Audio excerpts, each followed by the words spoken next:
Good morning बच्चों। हमने कल पढ़ा कि भाषा की उत्पत्ति संस्कृत के भाषातु से हुआ है। भाषा की विशेषताएं क्या होती हैं, वो मानव मुख से निकलती हैं। प्रत्येक ध्वनि के लिए एक ध्वनि चिन्ह होता है जिसे वर्ण कहते हैं, जिसके माध्यम से भाषा का निर्माण होता है। इसके बाद हमने पढ़ा कि लिपि क्या है। विशेष ध्वनियों के लिए जो चिन्ह निर्धारित किए जाते हैं वो हमारी लिपि के अंतर्गत आते हैं। हमने देवनागरी, गुरुमुखी, फारसी और रोमन लिपि के बारे में कल जाना।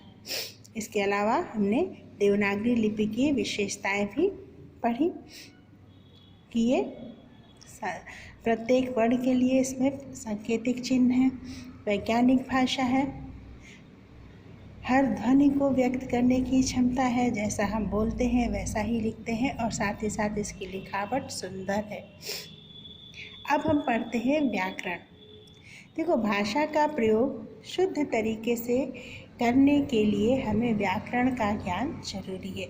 व्याकरण अर्थात ऐसे कुछ नियम जो भाषा की शुद्धता को बनाए रखने के लिए कुछ नियम बना दिए जाते हैं, जिन्हें हम व्याकरण कहते हैं।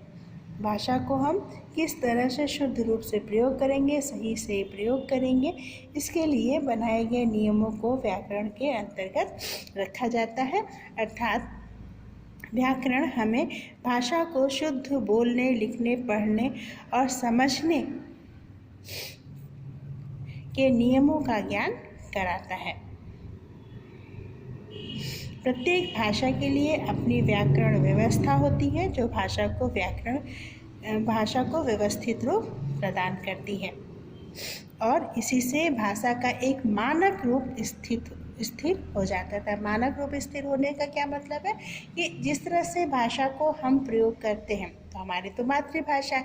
मान लो किसी दूसरी भाषा का व्यक्ति उस भाषा को सीखने आ रहा है, तो वो भी हमारी ही तरह से उस भाषा का प्रयोग कब करेगा, जब भाषा का एक निश्चित रूप होगा कि हाँ, स्त्रीलिंग में है तो इस तरह से प्रयोग करना है, पुल्लिंग में है तो इस तरह से प्रयोग करना है, भविष्य काल में है तो इस तरह से प्रयोग करना है, वर्तमान काल में है इस तरह से प्रयोग करना है ना। किसी बात को, किसी वाक्य को किस तरह से हमें बोलना है, किस तरह से लिखना है, जैसा हम करें वैसा ही दूसरा भी करे, यही व्यवस्था जो है वो मानक रूप कहलाती है। तो इस तरह से व्याकरण भाषा का मानक रूप तय करती है और भाषा को शुद्ध तरीके से पढ़ने, लिखने और समझने की क्षमता निर्धारित करती है।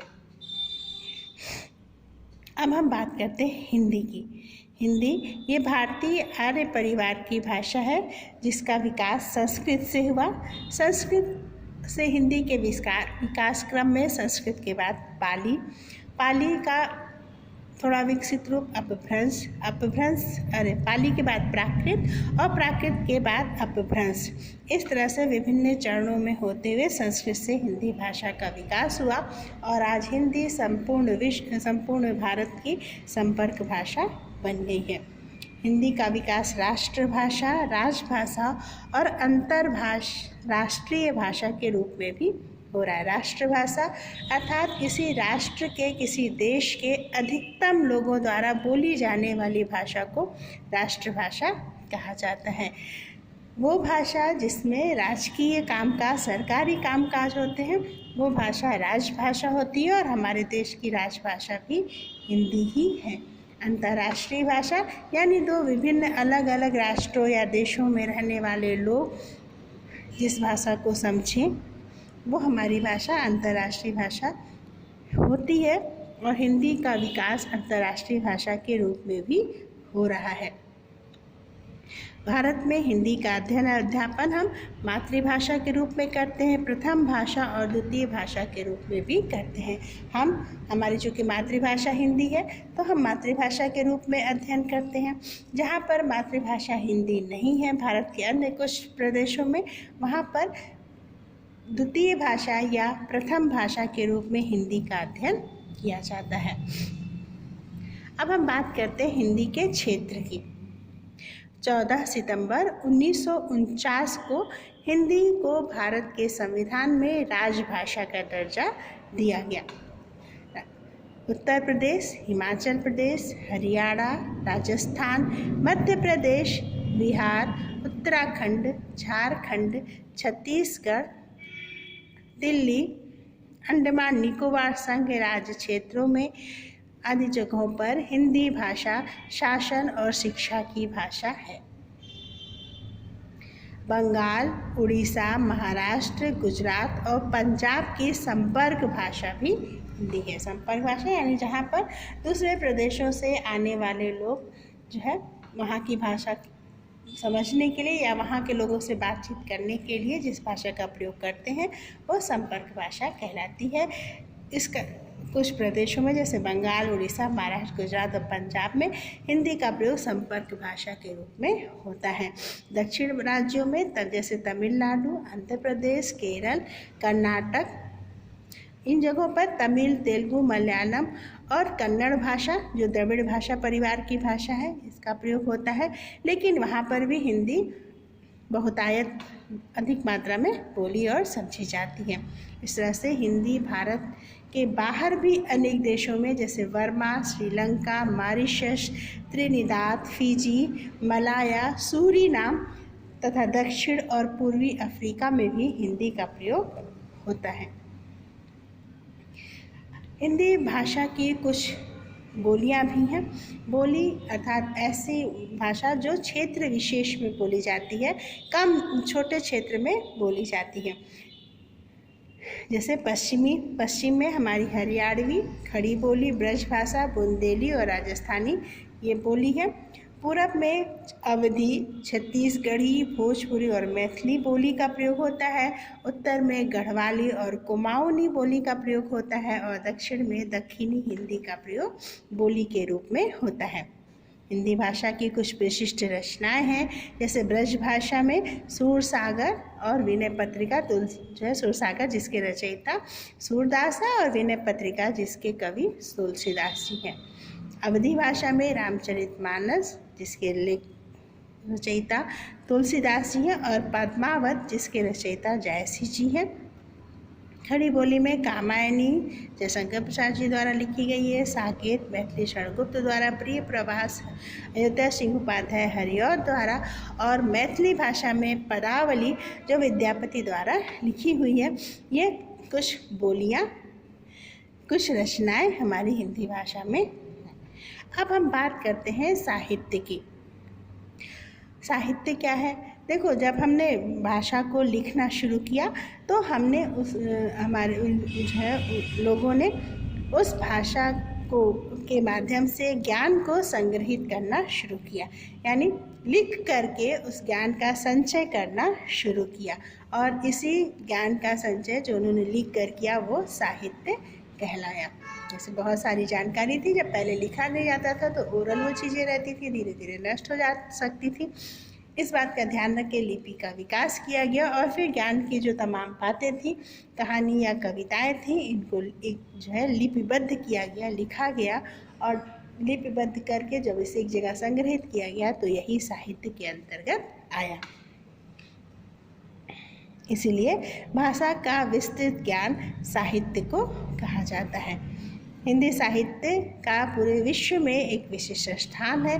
10वीं 11वीं शताब्दी से लेकर आधुनिक शताब्दी तक यानी आज तक साहित्य की एक सुदीर्घ यानी बहुत लंबी परंपरा रही, यानी काफ़ी प्राचीन समय से और आज तक भी हिंदी साहित्य लिखा जाता और पढ़ा जाता है। प्रारंभ में सिद्ध साहित्य, संत साहित्य, सूफी साहित्य, कृष्ण और राम भक्ति काव्य, वीर काव्य, श्रृंगार काव्य ने हिंदी को समृद्ध किया।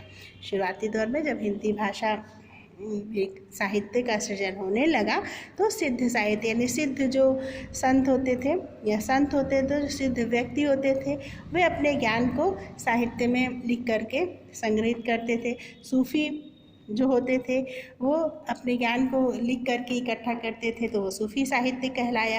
कृष्ण और राम भक्त जैसे तुलसीदास और सूरदास ने तमाम काव्य रचना की, ये भी काव्य साहित्य कहलाया।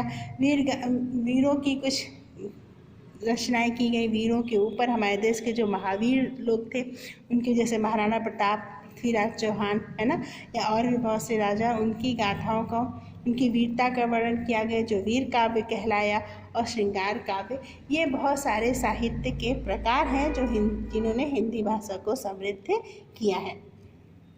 आधुनिक काल में, आज के समय में सामाजिक और राजनीतिक जीवन में तमाम तरह के बदलाव आए। जैसे पहले थे वैसा तो अब नहीं है। बहुत कुछ हमारे समाज में और राजनीतिक जीवन में बदलाव आया है, जिसके फलस्वरूप साहित्य के क्षेत्र में भी बदलाव आए हैं। और वर्तमान समय में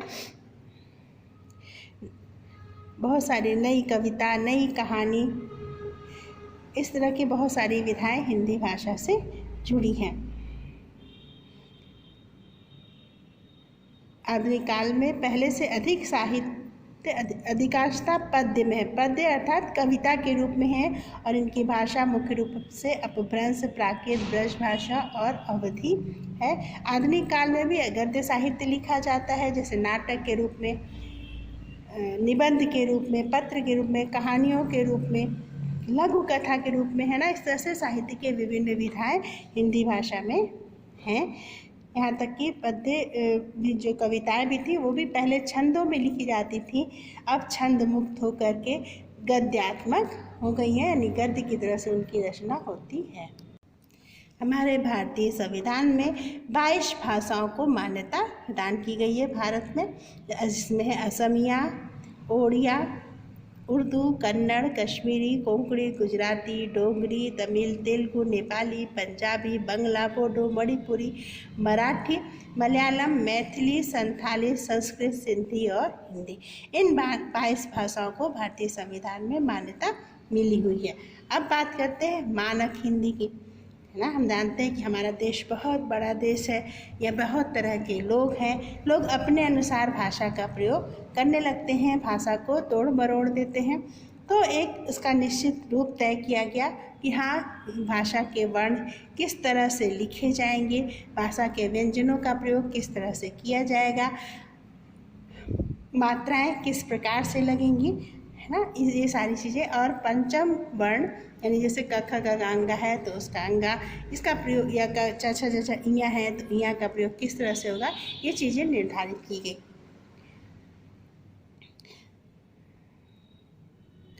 अब हम पढ़ते हैं हिंदी व्याकरण विभाग के विभाग। हिंदी व्याकरण के कुछ भाग हैं, कुछ हिस्से हैं।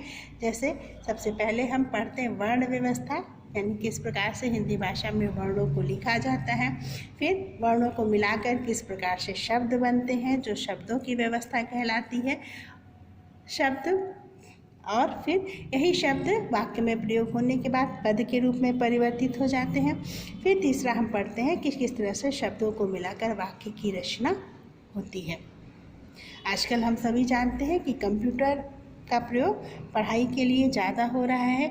अब कंप्यूटर पे हिंदी का प्रयोग हो सकता है या नहीं, तो कंप्यूटर में भी हिंदी भाषा का प्रयोग आजकल खूब ज़्यादा हो रहा है। हिंदी में अनेक वेबसाइटें मौजूद हैं, इंटरनेट में भी हिंदी का प्रयोग निरंतर बढ़ता जा रहा है।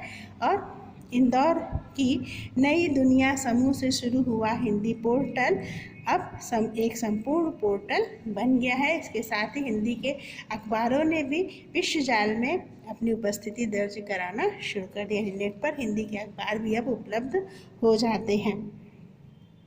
हिंदी की सर्वश्रेष्ठ साइट BBC की है, और साहित्य पत्रिकाएं भी बहुत सारी वेब पर चल रही हैं। अब हम लोग हिंदी का प्रयोग ईमेल में भी करते हैं, और हिंदी आज पूरी तरह से कंप्यूटर की भाषा बन गई है।